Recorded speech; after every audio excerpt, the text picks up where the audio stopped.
Bueno, vamos a continuar con la clase 20.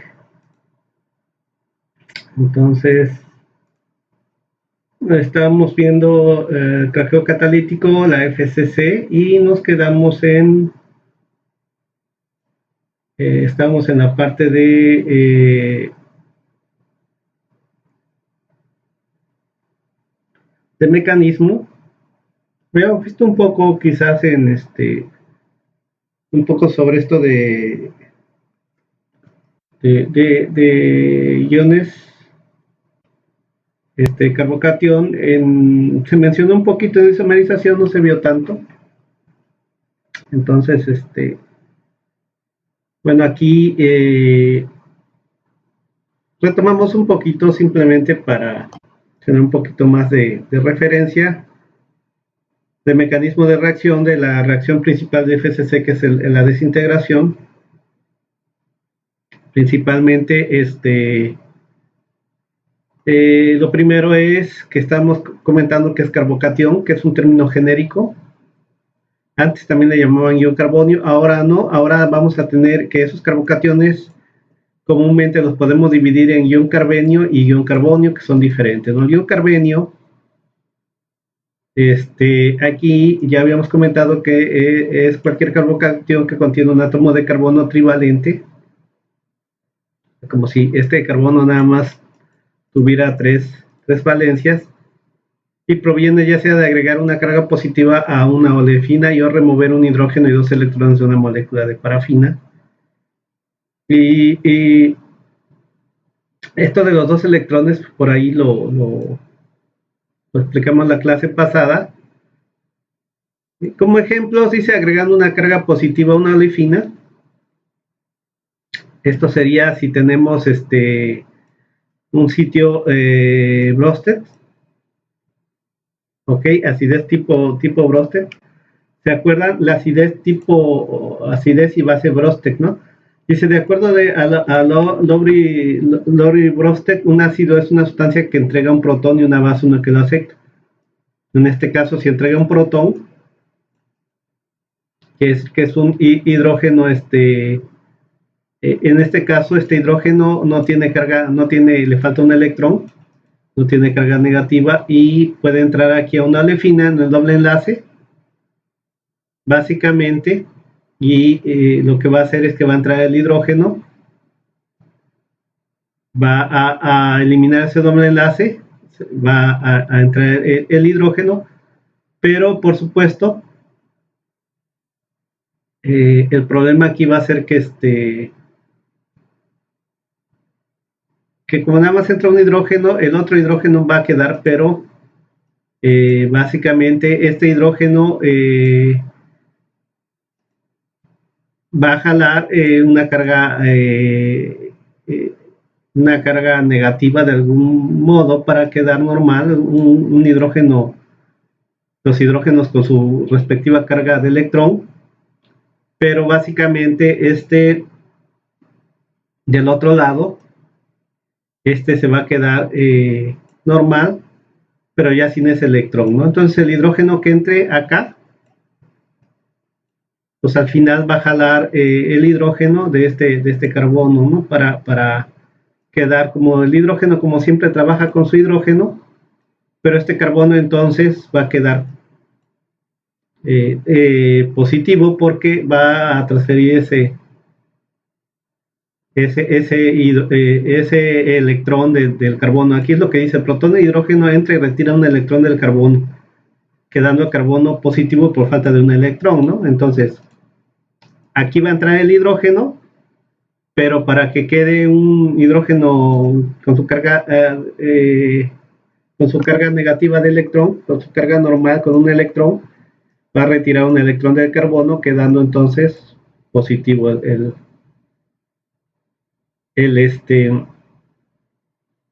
carbono, y quedando como si estuviera con tres valencias, ¿no? Una aquí, otra acá y la otra que va a estar unida al hidrógeno, nada más que aquí ya lo dejamos ahí pegado el hidrógeno, ya no lo pusimos aquí con su enlace, ¿no? Pero es un carbono trivalente, ¿no? Y ahora removiendo un hidrógeno de 2 electrones, esto ya se explicó en la clase pasada, ¿no? Esto por el sitio Lewis, porque de definición de acidez y base Lewis, un ácido de Lewis es una sustancia que puede recibir un par de electrones, ¿no? Para formar un enlace covalente. Entonces aquí, básicamente va a recibir un par de electrones. Sitio de Lewis remueve o recibe un par de electrones. Este sitio de Lewis. El sitio de Lewis retira el hidrógeno, dice, con su electrón, más un electrón adicional, en total 2 electrones, quedando una carga negativa y dejando al carbono con carga positiva. Ok, entonces, acidez de Lewis, queda un poquito la duda, vamos a checar, aprovechando.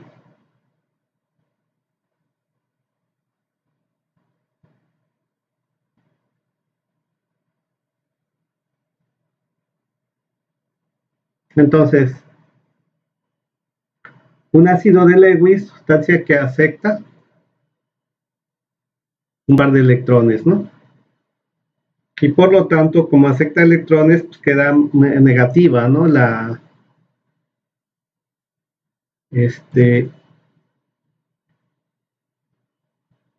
Perdón, queda positivo acá, porque los electrones básicamente se van, eh, habíamos comentado, retira el hidrógeno, o sea, el ácido, ese ácido que en este caso es la zeolita, va de alguna manera a llevarse un hidrógeno junto con, ya habíamos comentado, de aquí del octeto, ¿no? Del carbono. Aquí vamos a tener hidrógeno, hidrógeno, hidrógeno. Y este hidrógeno de acá, con su par de electrones, se lo va a llevar el sitio ácido, ¿no? O sea, es lo que dice acá. Sustancia que puede recibir un par de electrones. Entonces aquí dice, el sitio Lewis, del catalizador, retira este hidrógeno. Voy a borrar este de acá. Retira este hidrógeno, de acá, con el par de electrones que lleva acá, ¿no? O sea, se lleva ese hidrógeno con el par de electrones.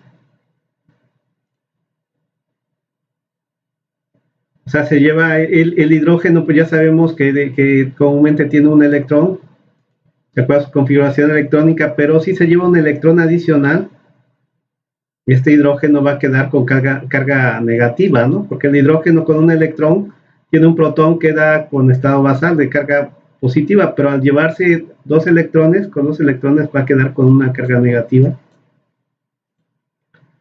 Y el carbono, entonces aquí, este carbono estaba dando un electrón y el otro lo estaba dando el hidrógeno, entonces el carbono va a quedar con una carga positiva, ¿no? O sea, porque perdió un electrón. En realidad se fueron 2 electrones, ok, pero un electrón ya era del hidrógeno y el otro era del carbono, entonces el hidrógeno perdió, el carbono perdió un electrón, por eso queda con carga más 1. Ok, y sigue siendo, entonces, cada de estos 2 electrones forman un enlace, ¿no? Entonces es trivalente, tengo 3 enlaces ahí. Ya está. A lo que voy de todo este rollo, un poquito de repaso de química, y este octeto lo vimos en la clase pasada desde el punto de vista de configuración electrónica, que comentábamos que para entender esto nos sirve la configuración electrónica. Entonces, lo que podemos ver es que podemos formar tanto ion carbenio, tanto con sitios Bronsted como con sitios Lewis. Y esto es lo interesante de la zeolita, el material activo del catalizador de FCC, al que nos da acidez. Quedamos que hay una pregunta que hicieron en la clase de Meet en vivo, que se comentaba de la acidez del catalizador de FCC, y también yo les comentaba que en FCC no no lleva metales el catalizador, ¿no? No necesitamos más que desintegrar, y la desintegración es eh, por medio de acidez, ¿no? Y en el caso por ejemplo, del catalizador de reformación, que se adiciona cloro para darle acidez, pero es una acidez que se le está dando de alguna manera no tan fuerte para que se pueda llevar a cabo las reacciones de deshidrociclización y un poco de isomerización, pero que no se me vayan tanto a desintegración. Aún así, va a haber cierta desintegración, ¿no? Ahí es donde voy a balancear mi catalizador, pero también requiere platino y quizás algún otro compuesto adicional para darle estabilidad al catalizador, pero ese platino nos va a dar esa función adicional que requiere el catalizador de reformación para las reacciones de hidrogenación y deshidrogenación, ¿no? Entonces, ahí sí requiero ese platino para que me ayude a hidrogenar, deshidrogenar. En FCC ya, como comentamos en la clase en MIT, no necesito hidrogenar, no se utiliza hidrógeno. Y también comentamos el por qué, y para los que no estuvieron en la clase de MIT lo voy a repetir. Creo que ya lo había dicho, pero lo voy a repetir. En FCC lo que queremos es una desintegración de manera que compuestos como gasóleos ligeros y pesados, principalmente porque buena parte de los ligeros de primaria se utiliza para diésel, entonces básicamente metemos los pesados y algo de ligeros de, por ejemplo, de la destilación secundaria, para cortar las moléculas y que se vayan más hacia gasolina, ¿no? Hacia moléculas desde 5 hasta 9 carbonos, más o menos. Y a la hora de romperlas, ya comentamos en las reacciones, ¿verdad?, que a la hora de romper una molécula en dos se va a formar un alqueno y un alcano, un alcano y un alqueno. ¿Y por qué nos interesa no meter hidrógeno acá? Quizás si yo metiera hidrógeno se me pegaría en menos tiempo el carbono en el catalizador. Como no meto hidrógeno, es rapidísimo que se desactiva, ¿no? Pero en mi caso, a mí me conviene no meter hidrógeno, porque si meto hidrógeno, estos alquenos se hidrogenan. Es muy probable que se hidrogenen y que se vuelvan en alcanos. Pero, por ejemplo, el octano tiene un número de...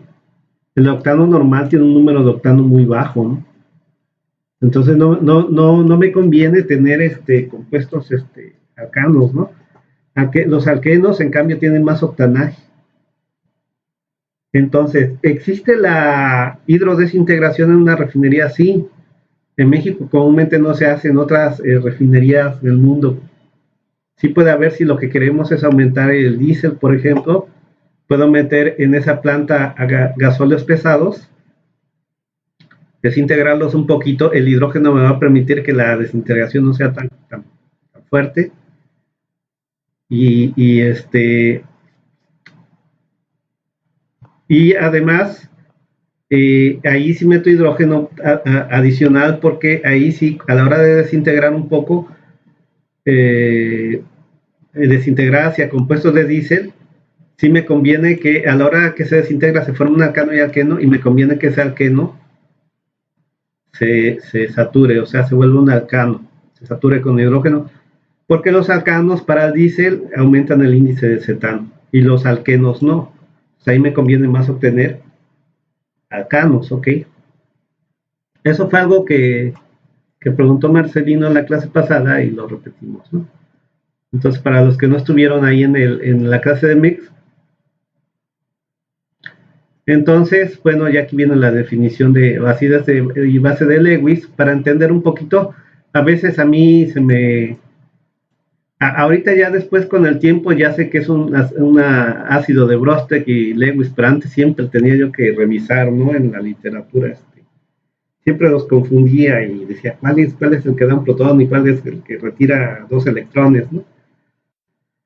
Ahora ya lo tengo bien definido. ¿Se acuerdan que en reformación se utiliza alúmina clorada y básicamente es acidez tipo Brosted?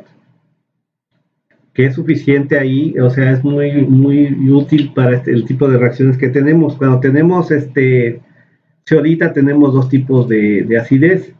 Nosotros alguna vez estuvimos trabajando y mi tesis de maestría fue sobre un catalizador a base de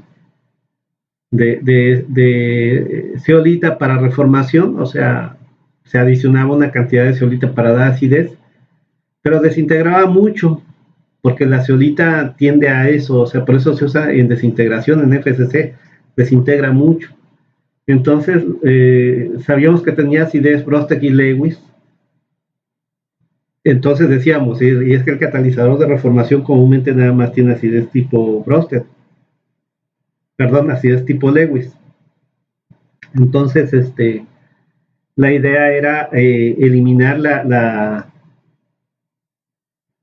acidez tipo Brosted. No sé si hace rato lo dije mal, ¿no? Pero la acidez del catalizador de reformación que trae es tipo Lewis. No sé si dije Brosted, no recuerdo, me quedó la duda. Lo corrijo, ¿no? La acidez de reformación, alúmina clorada es tipo Lewis. Y la acidez de la zeolita trae comúnmente sitios Brostek y sitios ácidos Brostek y sitios ácidos Lewis. Entonces, cuando se estaba trabajando en el catalizador de reformación, se buscó la forma de eliminar la acidez tipo Brostek. Y fíjense, no sé si por aquí tengo mi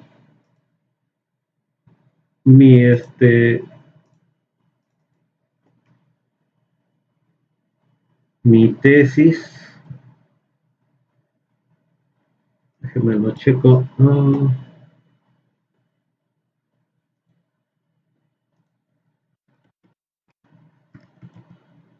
Rápido, y si no, ya después se las presento. Ah,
fíjense, no la encuentro. Bueno, la voy a buscar y luego por ahí tengo yo algunas gráficas de cómo, a ver si me acuerdo y la busco. Tengo unas gráficas, fíjense, tengo duda de esa tesis, si la tengo. Bueno, yo la busco, y tengo unas gráficas en el cual muestro la zeolita, se mandaba a hacer acidez y traía los dos tipos, y luego cuando hacíamos tratamiento, le bajamos la acidez tipo Brostek básicamente a cero, quedando nada más la Lewis como un catalizador de reformación de alúmina clorada que nada más tiene acidez tipo Lewis, ¿no? Entonces, en el caso de FCC, pues no se le elimina la acidez tipo Brosted, ¿no? O sea, tiene los dos tipos de acidez. Vamos a continuar con esto. Ahora viene lo del ion carbonio, dice. El ion carbonio, por ejemplo, dice aquí el metonio. El metonio que, si se fijan, tiene 5 hidrógenos positivo. O puede tener aquí, ¿verdad? Aquí puede ser de este tipo. Estos son ejemplos, ¿no? O sea, simplemente está trabajando aquí con cuántas valencias, ¿no? 4 y una pegada a este radical son 5, ¿no? Aquí las 5 enlaces serían con el hidrógeno. Dice un guión carbonio es un guión formado por un átomo de carbono pentavalente, o sea, con 5 valencias, como si pudiera enlazar a 5 compuestos, pero en realidad los enlaza 3, 4 y 5. O sea, aquí 3 valencias o 3 enlaces es a hidrógenos y 2 a carbonos de estos radicales, uno a este radical y el otro a este, ¿no? Al carbono de este. Ojo, esto no quiere decir que así existan todo el tiempo. Estos se forman como intermediarios muchas veces, se forman en un momento, pero son muy reactivos y luego otra vez, porque el carbono tiende nada más a trabajar con 4, ¿no? Es estable, ¿no? El carbono es estable porque ya vimos que en la configuración electrónica, cuando este carbono tiene llenos todos sus, sus, sus orbitales con 2 electrones, sus rempes con 2 electrones, hasta que se parece al elemento que no me acuerdo qué era el que sigue del helio, ¿no? Me olvida.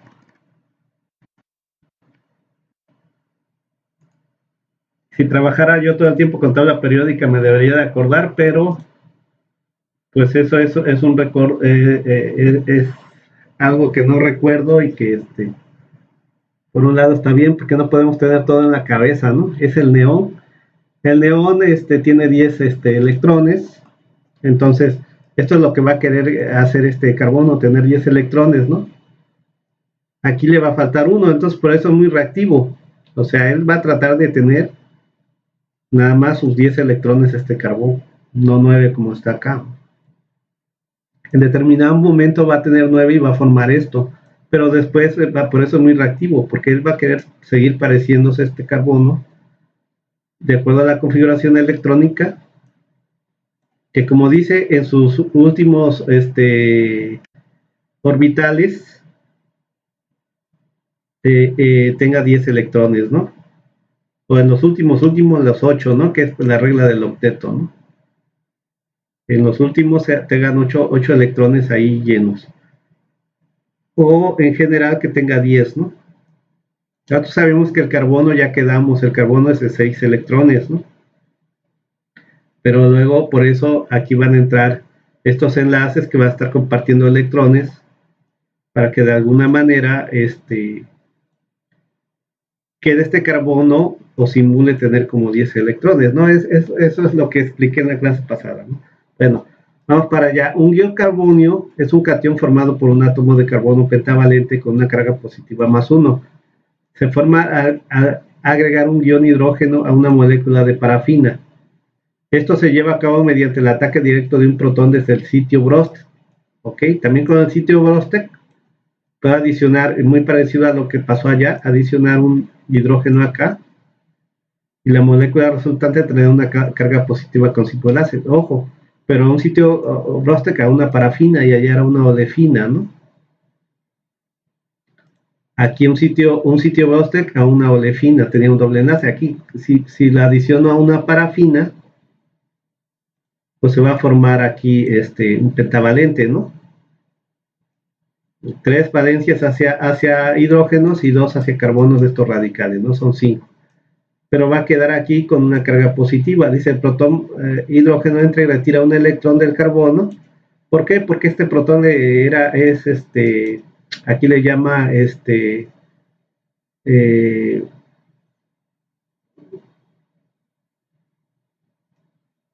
híjole, no lo encuentro, ion hidrógeno. O sea que le falta este ion hidrógeno, no tiene electrón, ¿no? Pues va a entrar y va a jalar el electrón va a entrar el hidrógeno acá y va a jalar el electrón del carbono y por eso el carbono se va a quedar sin un electrón y va a quedar con una carga positiva. Como dice aquí, porque le falta un electrón. La carga del biocarbonio no es estable y probablemente los sitios ácidos del catalizador no son suficientemente fuertes para formar muchos iones carbonio, dice. ¿Ok? Entonces dice, consecuentemente casi toda la química de la desintegración catalítica es química del ion carbonio. ¿Ok? Es lo que nos dice acá, que los iones carbonio, o sea, no es tan probable que la desintegración se lleve a cabo por iones carbonio, ¿no? Yo siempre relaciono carbonio con amonio, que el ion amonio que es muy parecido, con 5, es un NH, ahí 5 creo. Entonces de ahí viene, ¿no? Y entonces casi dice que toda la química viene es química del biocarbonio, se lleva a cabo por esto. Pero ojo, que aquí nos dice que para formar iones carbonio requiero básicamente nada más sitio Bronsted, ¿no? Y en el caso de los carbenio, tanto pueden ser por acidez Bronsted como acidez Lewis, los dos me van a generar estos iones, ¿no? Entonces, en la desintegración catalítica, yo por eso requiero o me interesa mantener las dos acidez de la zeolita, la Bronsted y la Lewis, que me van a generar iones carbenio, que es la química básicamente por la cual se lleva a cabo la desintegración catalítica, por ambos sitios, ¿no? Pero aquí viene un poco de la estabilidad de los carbocationes, depende de la naturaleza de los grupos alquilo atados a las cargas positivas, ¿no? Y aquí nos dan la estabilidad de los iones carbenio, ¿no? Por ejemplo, por supuesto, el ternario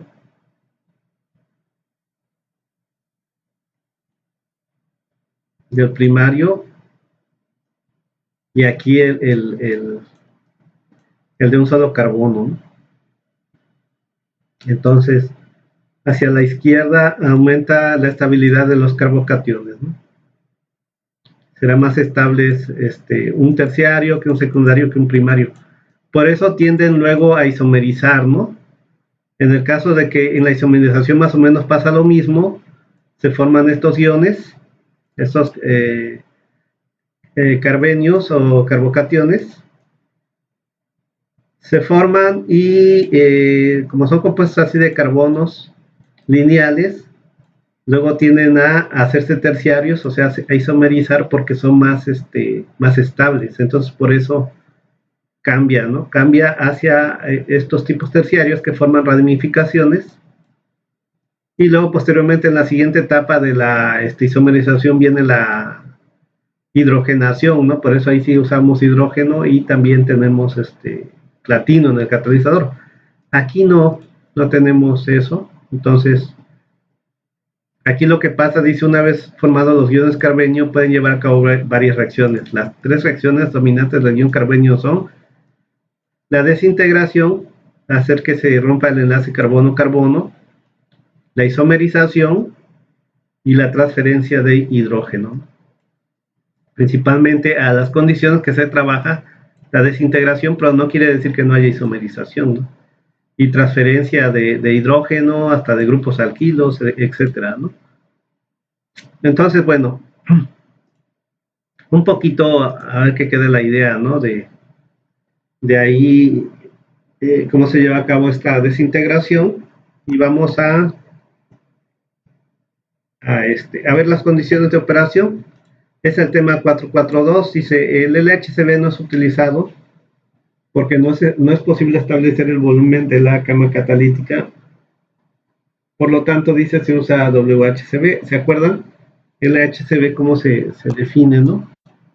Y en el caso, por ejemplo, de camas catalíticas, cuando tenemos fija, aunque se mueva como en el proceso CCR, que se mueve, pero no está continuamente moviendo, sino se mueve por tiempos, ¿no? Cierto tiempo se mueve y se abren válvulas, cae el catalizador y luego se cierran y se queda una cama ahí fija. Yo puedo definir el HCB, que es el flujo, que el flujo en este caso se utiliza mucho en volumétrico, o sea, volumen entre tiempo y el tiempo se utilizan horas, por eso la H de horas ahí. Entre el volumen del reactor, pues se utiliza el volumen de la cama catalítica, que es lo que va a reaccionar en el reactor en realidad. Pero en el caso de FCC, pues como todo está en movimiento, no tenemos exactamente cuánto catalizador va ahí mezclado con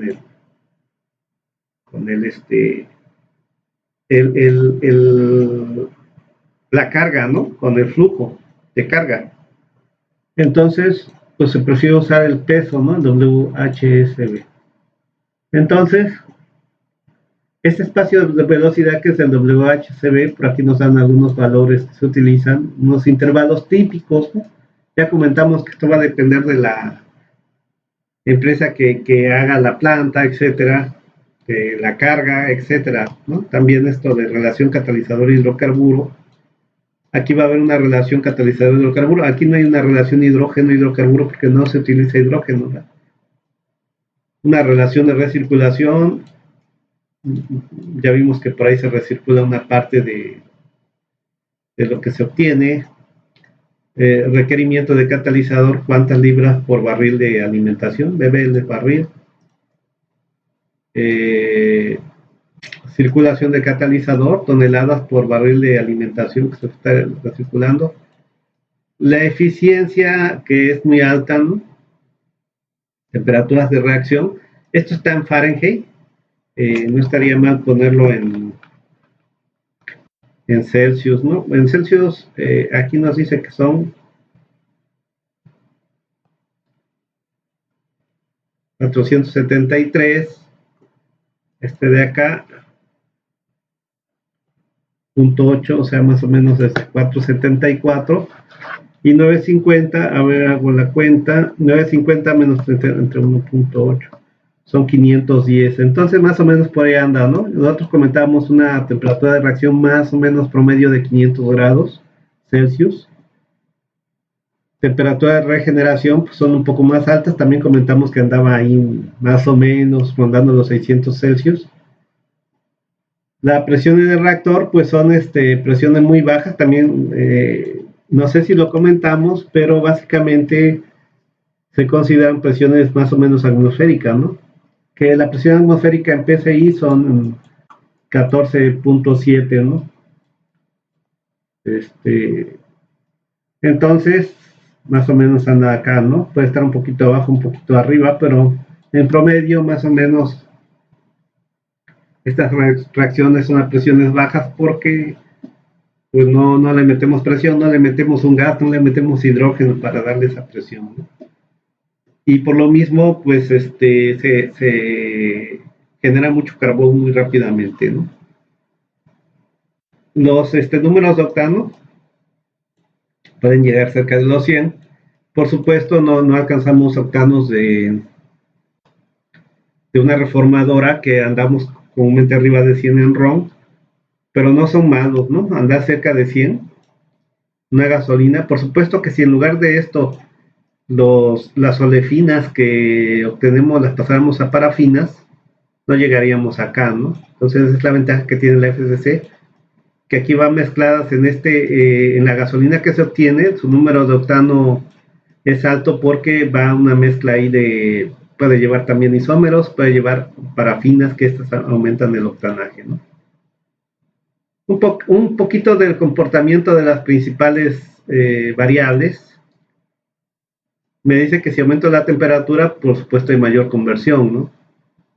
Si aumento la relación de catalizador y hidrocarburo igual, si un aumento en la actividad catalítica produce un aumento en la conversión, y y en el tiempo de contacto también produce un aumento en la conversión. Buenas tardes. Sí, ¿quién habla?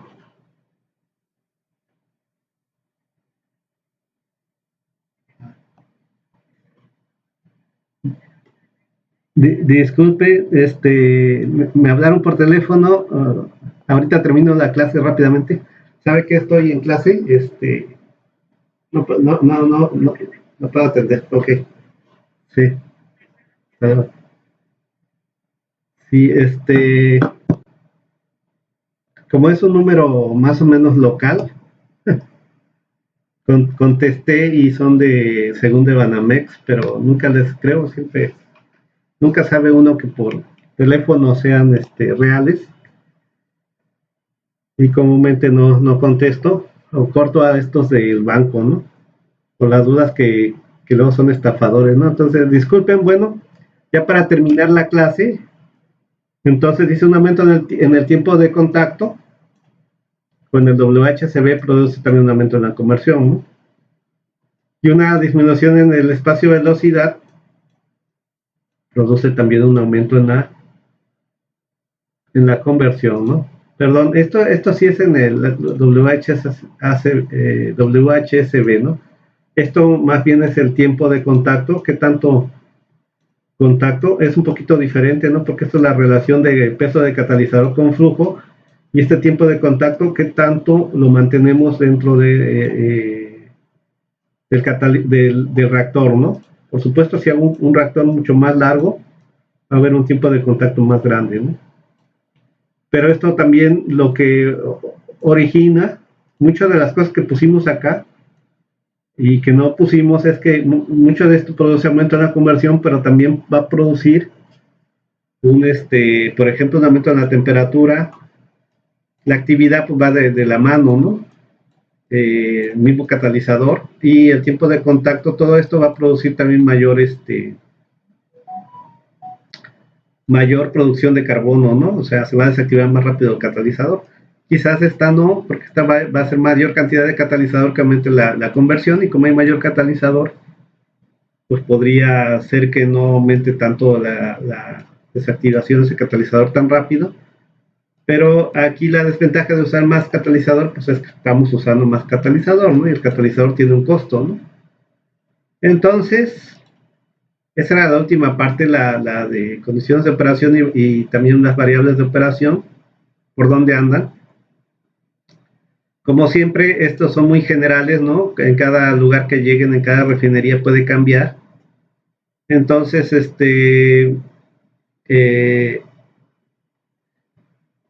nos queda una idea, ¿no? Una idea de por dónde andan las variables de operación y una idea muy general de qué pasa, ¿no? Al mover alguna de ellas. Entonces, con esto terminamos el proceso de FCC y son casi 40 minutos de clase. No tiene caso empezar el otro tema, creo. Creo que vamos bien acá. Déjenme checar rápidamente el temario. Entonces, de acuerdo al temario, ¿qué es lo que sigue? Porque seguimos en el punto 4, ¿no? El punto 4, que es proceso de transformación de moléculas mismos hidrotratamiento, que son las HDS de nafta destilados intermedios. Vimos reformación catalítica, catalizadores, procesos semiregenerativos y CCR. También vimos el cíclico, ¿no? Condiciones de operación luego vimos isomerización, que es un proceso muy chiquito, muy parecido a reformación, pero mucho más sencillo, con un solo reactor, con condiciones menos severas. Los catalizadores y reacciones también vimos un poco, y luego empezamos con craqueo catalítico de hidrocarburos FCC, sus catalizadores y reacciones que se llevan a cabo, condiciones de operación, y además vimos varias cosas, ¿no? Vimos cómo se separa el catalizador, las secciones en las cuales está el proceso dividido, etcétera. Ojo, también les comentaba, no me meto tanto con licenciadores, ¿no? O sea, empezar a revisar, mira, esta UOP tiene este proceso, este tipo de reactor, qué lo tiene Chevron, etcétera,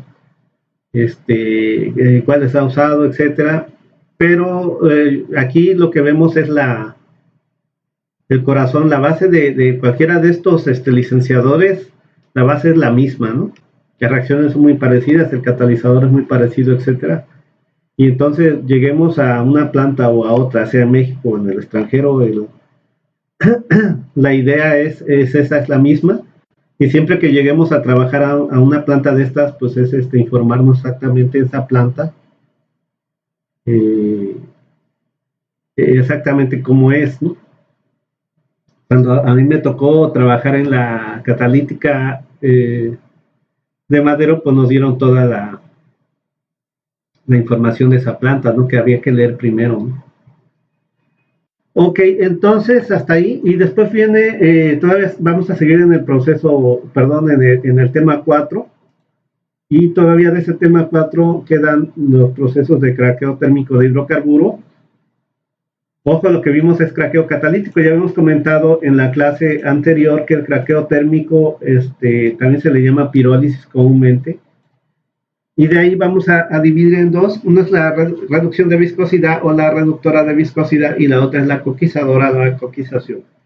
Son dos craqueos térmicos, uno no tan severo, no tan altas temperaturas, que es la de reducción de viscosidad, porque solamente queremos reducir viscosidad básicamente de los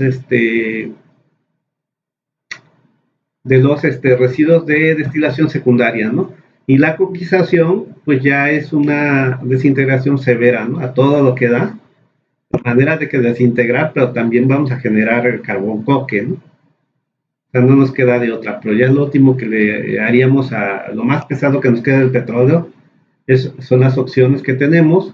Estaba el H-Oil que no viene aquí, pero que en México había dos que no funcionan. En el IMP trabajaba mucho en investigación, había una H-Oil que también les daba mucha lata, no sé si, no creo que funcione actualmente, pero no lo sé, no los quiero desinformar.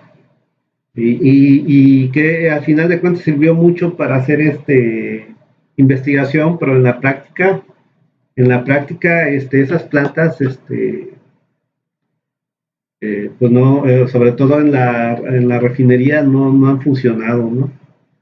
Entonces siguen siendo las opciones el craqueo térmico o la reductora de viscosidad, ¿no? Esas dos opciones son las que se tienen para terminar tratando lo más pesado que tenemos del barril de petróleo, lo que nos queda al final, que es el residuo de vacío, ¿no? Porque ya vimos que el residuo de destilación primaria pues lo mandamos a vacío y todavía le recuperamos compuestos no tan pesados, que de ahí todavía de hecho los podemos mandar a FCC para obtener todavía compuestos de tamaño de la gasolina, del diésel y hasta gas, ¿no? Pero de esa destilación secundaria, lo que ya no pudimos separar, pues esta es la opción, ¿no? Mandarla a estas y por supuesto también generar asfalto, ¿no? Separar el asfalto, por ahí usar una extracción para hacer desasfaltado y se acuerdan que los asfaltos se dividen en maltenos y asfaltenos. Entonces ahí hay que ver qué tipo de compuestos yo requiero, ¿no? para trabajar, por ejemplo, en asfaltos para muchas cosas, ¿no? Las conocemos para carreteras, pero pueden servir como impermeabilizantes y otro tipo de cuestiones, ¿no? Sí les comento aquí, de hecho hay un chico que salió de la segunda generación, que hasta donde supe, por ahí todavía creo que lo tengo de contacto, está en una planta de asfalto, ¿no? Aquí en Salina Cruz, hay chance ahí.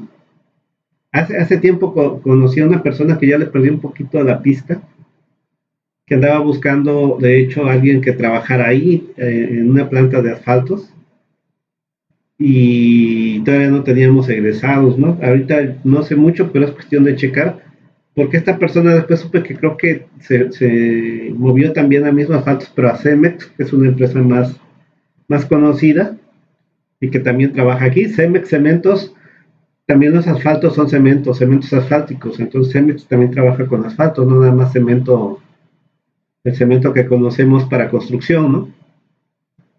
Entonces, yo siempre les comento, hay opciones, cuestión de ir a tocar puertas y ver, ¿no? Qué opciones hay de trabajo.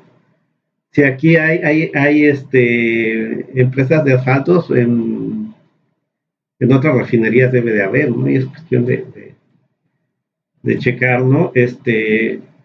Yo lo que veo es que tienen ustedes mucho más posibilidades de trabajo que los ingenieros petroleros o los químicos petroleros. Nosotros los químicos petroleros pues, tenemos toda la parte petroquímica que es muy grande, ¿no? Ustedes también la tienen, es la ventaja, que aparte que tienen la parte petrolera, La parte petroquímica es muy grande, o sea, ¿qué abarca? Puede ser una llantera, ¿no? Puede ser una de pinturas, ¿no? Comex, por ejemplo. Pero también la parte de refinación puede ser buscar opción en móvil, por ejemplo, en Exxon. Contratan gente que sepa de hidrocarburos, ¿no? Plásticos, o sea, eh, todo lo que es plásticos, como Grupo VAS, como todo lo que es resistoles, adhesivos, como Henkel, estas empresas pues requieren gente que sepa un poco sobre esto, ¿no? Entonces, bueno, ya me alargué y vamos a dejarlo ahí, continuamos la siguiente clase.